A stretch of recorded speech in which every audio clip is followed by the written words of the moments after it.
Founded in 1999 by Jason Burks, Retrospec Films is Oklahoma's largest turnkey production company of its kind. With over 2 decades of experience, a full-time team of over 20 talented individuals, a 12,000 square foot studio to create in, and thousands of successfully completed projects in both entertainment and advertising. You're in the right place if you like hearing some good old filmmaking stories.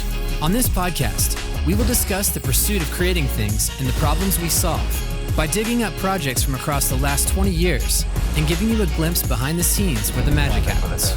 You're listening to Retrospec Films from the archives.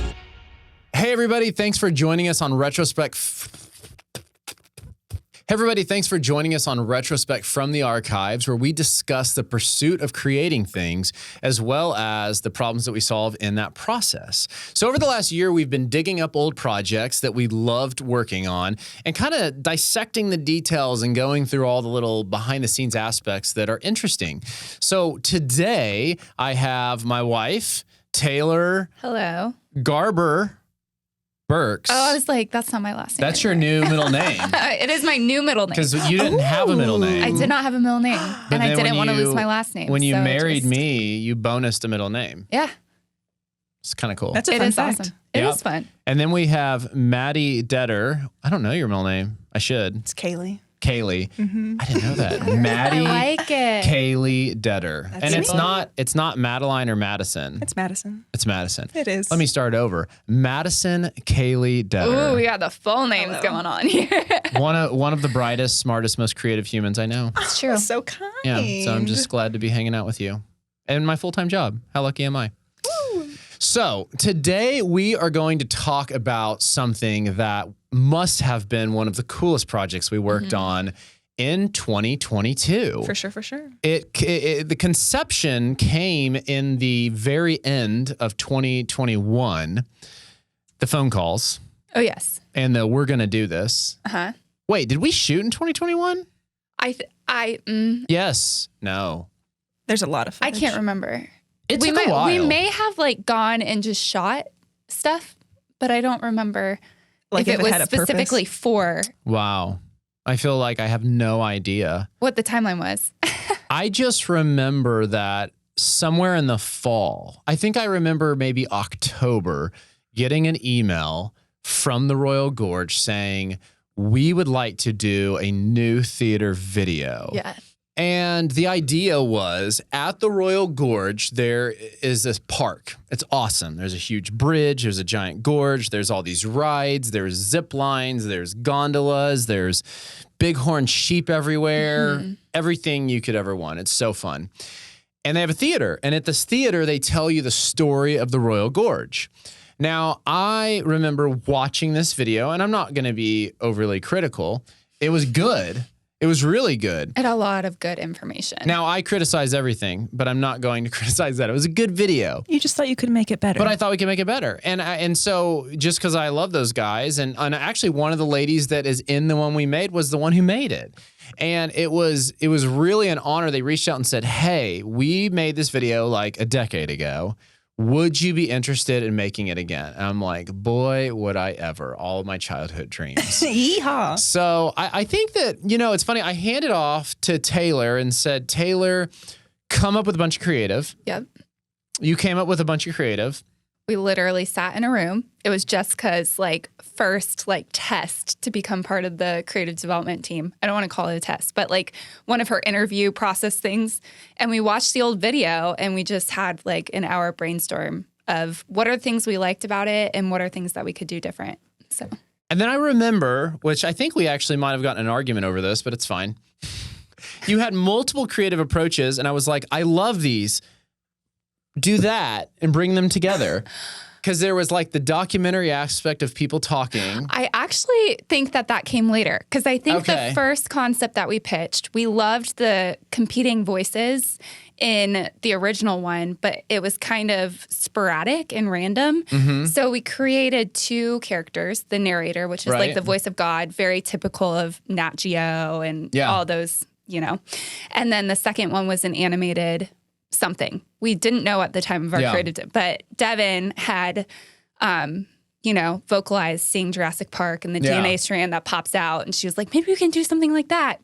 And so you never obviously see the narrator in our piece, but we came up with a water droplet named Howard, or H2O, Howard Oscar Owens. And that was like the first thing, was we were just going to have those two characters. And then Royal Gorge actually decided that they wanted to do the premium package, which included interviews with specialists. And then we had to kind of figure out how to take that concept and add interviews into it in a unique way. And the first idea was to have Howard interview the people, but we were a little concerned. Which we did a little bit. We did a little bit, but we kind of went into it like, these are obviously experts, they're specialists, they're not actors. So we want to be conscientious of that, to be mindful that reacting to a fake water droplet isn't the easiest thing to do. So we kind of wrote the interviews in different ways. And I think it worked out really great. I think it's super unique. We had one lady being interviewed, and it was a thing that he brought up on his iPad.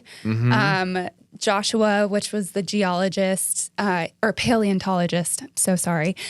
He was actually interviewed by Howard, and so was Steve, the bridge engineer. And so it was fun. It was a cool concept.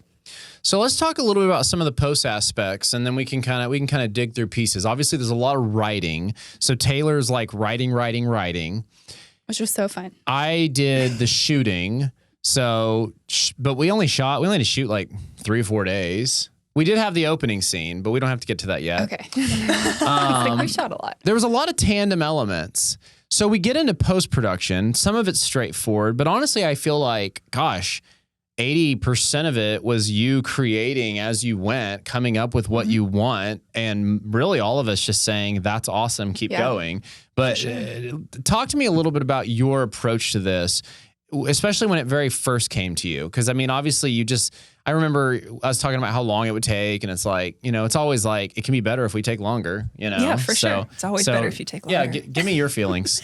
Well, in the beginning, it was a little scary. It was a little daunting, because it's like, okay, a 20-something minute documentary, like, how are you going to break this down into bite-sized pieces? I read the script, and then I was like, okay, what do we have? We have the interviews first. Okay, let's break those down. Let's make these coherent, make these make sense, make them work with the child that is Howard. And it was just like baby steps to sections, baby steps to sections. And then just, I don't know, sewing it all together. How did you choose the style? I loved the style, but I'm curious, was it just like, I like this, I'm going for it? Like I'm thinking about a lot of these cutouts. Yeah, as far as like watching through the footage, because at that point, I don't know that I'd ever been to Colorado, to tell you the truth. So like seeing the rocks and like just all of the textures there, it's like, oh, even though it's a visual medium, I was like, there's still, like I was having this like tangible experience. Like I wanted that tactility of just like the roughness and all of these textures. It was just so interesting to me. So it's like, oh, that's just, the style was sort of born out of that, you know? What about these drawings? I've never seen these. Now, the funny thing is, there are a lot of hand illustrations in this video that you made. Yeah. And it's really fun, and they're so perfect. Like, I think the one that really stands out to me is like, I think it's like the guys like hiking or something. Oh, yes. And it's the script is talking about something specific, but the emotion, like I feel like that style of illustration, it kind of has this darkness to it in that specific spot that's like, it just feels right. But are those just you drawing and scanning things, or what's going on there? Yeah. I just, really. Okay, so the charcoal drawings started, we didn't have the opening or the closing. You hadn't filmed it yet. That's right. So I was like, okay, I just read Taylor's script and was like, let's just storyboard something just to start, you know?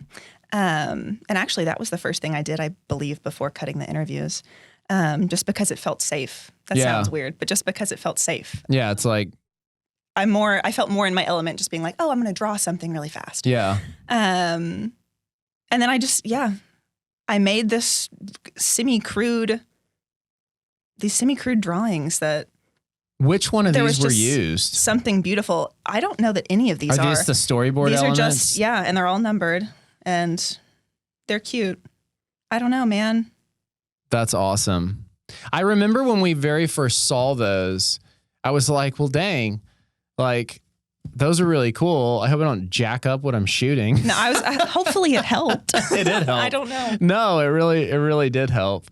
Well, Tayler, let's talk a little bit about the opening scene, because that was specific. Yeah. And that was some of that stuff where like you write something and I'm like, oh, geez, this is going to be hard to do.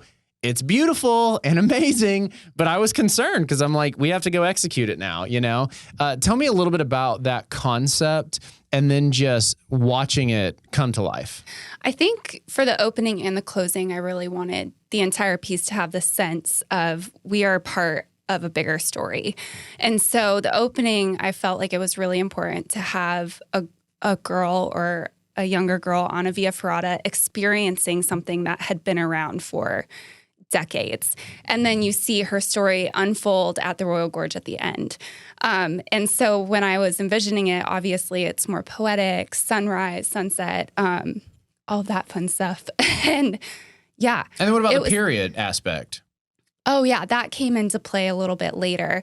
So Lon P. Piper, who was the one who had the idea to build the bridge, I wanted to show that in tandem of the girl who was named Mary climbing the Via Ferrata and experiencing the history that was Lon P. Piper's vision. So we brought in this period element, which I think was really cool, of seeing Lon P. Piper standing on the cliffside looking at the bridge that was being experienced by the opening character on the Via Ferrata on the other side. And so some of the shooting camera things that I had in my mind and that Madi and I had discussed in the editing process was showing a transition of Mary on the rock over to Lon P. Piper on the other side of the cliff and the bridge coming to life. Conceptually, it was really cool. I feel like it was fun to see it come together, and I feel like I say this all the time just because I feel like there were so many brains that went into it. It started with the script, and then it went to Jason, who was shooting it, and obviously I feel like it turned, and then Madi, who edited it and animated it and did all the crazy stuff that I can't pretend to know how to do. And then Cass, who animated Howard. And it was really, really cool this is really the first project that I feel like I was able to be a part of from the very beginning to the end, and to see it through and kind of, So I'm really proud of this piece. I feel like it's probably the coolest thing that I got to work on this past year and see it come to life. You know, it would be a disjustice to not talk more about Howard, for sure. It's like I almost forgot about him for a moment. How could you forget Howard? You can't. He's the main character. So I think one of the most complex aspects of this project was we're going to do like two-dimensional animation of a kid character. And so we have to cast a little kid to be the voice. We have to animate the kid. Why don't you guys talk? Madi, I'd like to hear from you next. Talk to me a little bit about that process, because I know that you had to, I know that Cassidy was doing her part and you guys had to work out X amount of problems. Tell me a little bit about that process of how these animations were even created. And then maybe let's take it to when and where and how the voice came in and all that stuff. Yeah, for sure. So I'm not sure that we did this process the entire time, but in the beginning, we started off with the voiceover, which Ty, shout out to cute little Ty. Yes. He did such a fantastic job voicing Howard. So in the beginning, we started with his VO, and then we would pick selects. And from there, I would like send Cassidy like just the little voice snippet. So she would have something to like animate those mouths to. So it would be, you know, as close as she could get them. And yeah, she would literally send me just like 10-second increments at a time. And we would place them in. Sometimes. And you had to like key it? Yes, we had the program she was using. I had to key out the Howards, which was kind of a process, but it was fine and it was fun and it worked. And you know what? Here we are. It's better than like what they did with Walt Disney in the 20s. It's true. It's like that sometimes. And then did you control his placement on the screen? Or did she animate his placement? She would animate some placement. Sometimes I would add extra, and she would try to animate the mouth as close as she could, but then I would have to retime sometimes. Yeah. Because we would, we'd have to retrack Ty, or something wouldn't work. We'd have to change a word because, he's a kid, and sometimes I don't know how to pronounce everything. So yeah. And then I know at the very end, we actually had to go back through and add more frames per second because when you blew it up, it started looking a little glitchy. A little jittery, yeah. Cass was a real trooper during that entire process. Who even knows? Hundreds of hours. Oh my gosh, so much. Hundreds of hours. Tayler, talk a little bit about directing Ty. Because, I mean, in the beginning, like, I think the very first session I was in, but then quickly I was like, I think Tayler might have this better than me. It was so fun. He's such a great kid. Well, it's funny because at first when we were trying to cast Howard Oscar Owens, we used Chris Diamond. Yeah. And we auto-tuned his voice and pitch raised it and all that crazy stuff. It was a whole thing. It was a whole thing. And it was great, but it just wasn't what we wanted it to be. And so that authenticity. It wasn't the Ty. Absolutely. And so one day, Ty, I had just gotten back the proof of Chris, and Ty was here at the office, and he was like upstairs in the upper room, our creative development room, and he was going down the slide because we have a slide in our office because we're cool like that. And he was just talking, and I was like, "Hey Ty, come here. Can you say paleontologist?" And he goes, or Paleozoic era, and he goes, Paleozoic era? What's that? And I was like, "You're perfect. Here, I need you to record something." And he did, and I showed it to Nathan, and I was like, "What do you think about Ty being Howard?" Yeah. And he was like all about it. And I feel like from that moment, Ty and I just had a real connection. Like we vibed pretty well together. And you did such a good job directing him. He's amazing. I love Ty. And he was perfect for that character. I mean, if Howard Oscar Owens was a human boy, it would be Tayler Groves. Yeah. I don't know if I can say his first and last name. It would be Ty. Yeah.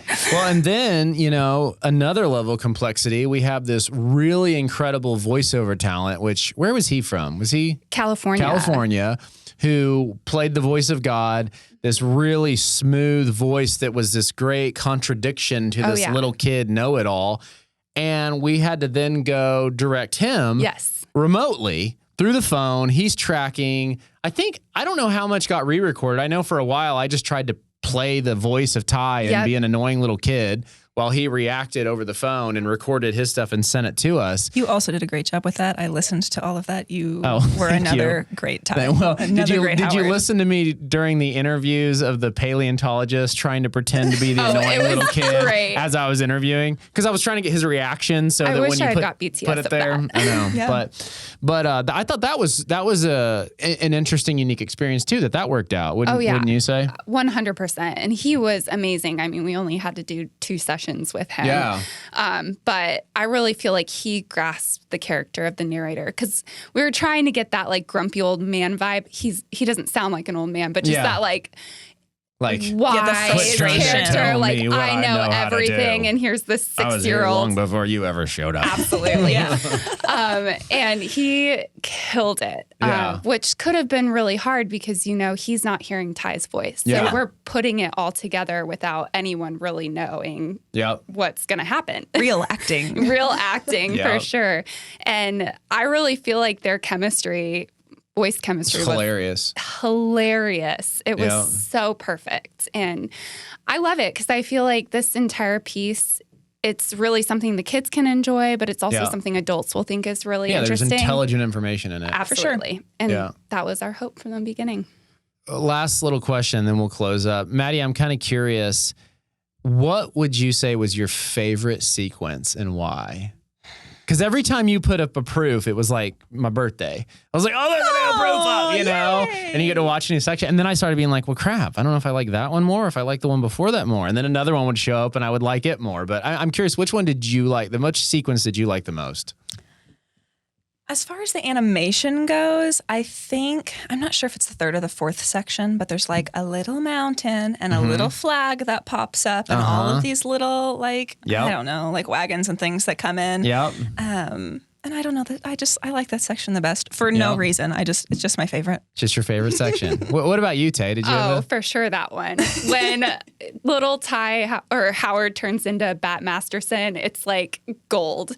And your animations on that section were so good. And he's watching Lisa on his iPad. I just thought you could tell everyone had a lot of fun doing that section. I mean, all of them were fantastic. But I really feel like that's the first section where Howard really comes alive. It felt real. And I think because at that point, we hadn't like established that he was in the gondola or anything. Right. And that was the last time that you went back and I was like, can you please film him in the car? Yeah, I was trying. Like, it was a struggle for But it's such a tiny space. I couldn't get anyone to do what I wanted. And I was just like, I have to get this shot. The sun is going down. And it worked. Yeah. What was your favorite part? Actually, it's funny. I think my favorite part was the little ghost that comes Yes. out. Oh, yeah. That is so great. Like, but I don't remember what the script says. Same It says section. like, what does the script say? It says like, and scared the men. Yeah. scared the men, da da da da, and then the little ghost comes out. And it's like funny too. Are those all your drawings? Yeah. Those are so great. Like they're just perfect. It's like I love that section. It's Madi, so you fun. killed it. So, well, that's cool. Well, we're probably about all we have time for today. It's hard to walk away from a project like that knowing that it's like done because it was so fun. And it was like, you guys did such a great job. And I just cannot wait to go see it. But hey, if you're out there watching this, you can go to the Royal Gorge Bridge and Park outside of Canyon City and go to the theater on the other side of the bridge on the left and go watch the theater video because it'll probably be playing there for the next 10 years. And if you wait till the very end, you'll see a little Retrospec logo. Yeah. A little Retrospec logo. Not a big deal. Well, we appreciate you guys watching our podcast today. Hope you enjoyed some of this. If you want to learn more about Retrospec, feel free to go to our website. And this video is actually on our website, I believe, somewhere. If it's not, I'll make sure it gets on there. But you should check it out. It's 20 minutes long, super fun. It's the whole history of the Royal Gorge. It goes all the way from geological stuff through the building of it in the 30s, through the fire in 2008, 13, I've slept since then. 12, I think it's 15. 13, 15. I don't know.